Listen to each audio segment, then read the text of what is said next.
I'm going to be showing you how to create a Lenovo account. So it's really easy, so let's get right into it. So the first thing you need to do is open your browser. So it could be anything you want. I'm going to be using Safari, but it's completely up to you. Just go ahead on tap here, and you just need to go to this option right here that says account.lenovo.com. Just go ahead on tap here, and once you do, you'll be in this page right here that says sign in or create an account.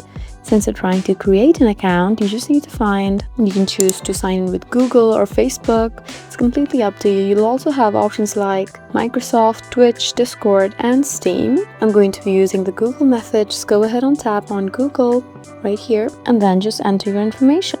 Tap on continue, and you can just type the password here and tap on login. And as you can see, you've successfully created an account, and these are all your account information. So that's how you create a Lenovo account in your iPhone. So that's how easy it is. I hope this video was helpful for you. Please leave us a like and drop us a comment down below, and we'll see you again in our next video.